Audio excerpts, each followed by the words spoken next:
बिष्णुपुर गांव बहुत पुराना था। बीच में एक खामोश तालाब रहस्य से भरा हुआ। गांव वाले भूत प्रेत की कहानियां फुसफुसाते, डर से आंखें बड़ी बड़ी। एक सवाल सबके मन में था, गली गली गूंजता, कौन हर रात भूतहा तालाब में बर्तन धोता है। ये तालाब हमेशा डरावना नहीं था।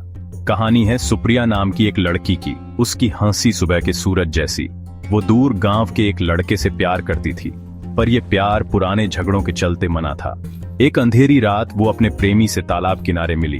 उनकी गुप्त मुलाकात एक दुखद अंत में बदल जाती है, जब सुप्रिया को पता चलता है कि उसका प्रेमी बदला लेने के लिए एक झूठी प्रेम कहानी रच रहा है। उस समय सुप्रिया का दिल टूट जाता है। वह अंतिम सांस लेती है, अपना हाथ काटकर आत्महत्या कर लेती है और उसका शरीर धीरे धीरे गहरे पानी में डूब जाता है। साल गुजर गए। तालाब गांव की खुशियों और गमों का चुप गवाह बना रहा। फिर फुसफुसाना शुरू हुआ। रात में घर लौटते किसान पानी के पास अजीब रोशनियां देखते। एक मछुआरे ने कसम खाई कि उसने सफेद साड़ी वाली एक औरत को धुंध में गायब होते देखा। डर ने बिष्णुपुर को जकड़ लिया। जानवर गायब होने लगे। उनकी हड्डियां तालाब के किनारे मिलती। बड़े बड़े पत्थर मानो किसी अनदेखे हाथ से बरगद के पेड़ से गिरते, जो तालाब पर साया करता था। गांव वालों ने डर के मारे रात को पहरा देने का फैसला किया। जो भी रात में परेशान करता था, उसे देखने की उम्मीद में।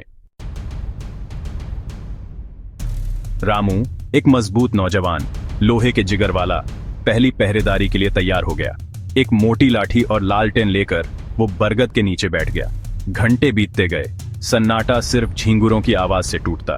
जैसे ही रामू को लगा कि सब कहानियां ही हैं, उसने सुना तालाब की तरफ से एक धीमी गुनगुनाहट। उसने अंधेरे में देखने की कोशिश की। दिल तेजी से धड़क रहा था। अचानक एक बड़ा पत्थर पेड़ से गिरा, उसके कुछ इंच दूर से।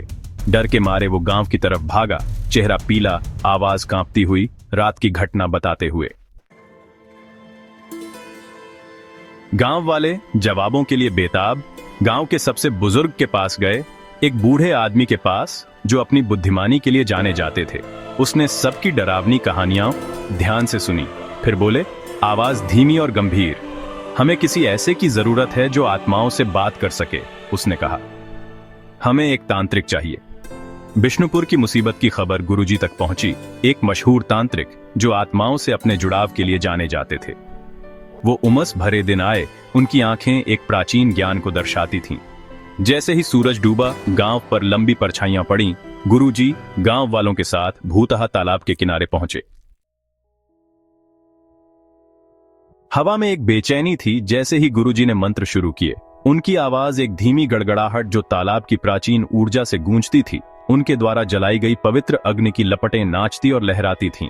आसपास के पेड़ों पर एक भयानक चमक डालती थीं। अचानक एक ठंडी हवा पानी के ऊपर बह गई और धुंध से एक औरत का रूप सामने आया। ये सुप्रिया थी, पर उसकी खूबसूरती में एक बर्फीला गम था। गुरुजी के जरिए वो बोली।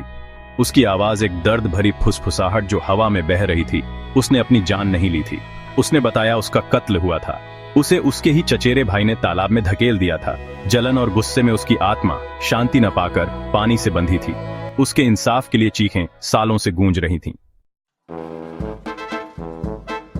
ट्रेन पटरियों पर चल रही थी। उसका लयबद्ध हिलना सम्मोहित कर रहा था। मैं खिड़की से बाहर देख रहा था। गुजरते नजारे, हरे भरे खेतों और दूर के गांवों का धुंधला सा दृश्य। मेरे सामने बैठी महिला ने मेरी गहरी निगाहों को देखकर मुस्कुराई। सुंदर ग्रामीण इलाका, उसने कहा, क्या आप घर जा रहे हैं? घर, ये शब्द अजीब लगा, अनजाना।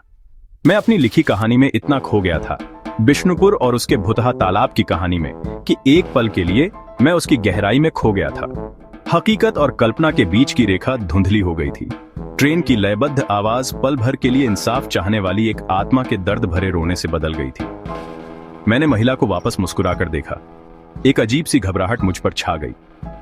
हाँ, मैंने जवाब दिया। मेरी आवाज थोड़ी कांप रही थी। हाँ, मैं जा रहा हूं।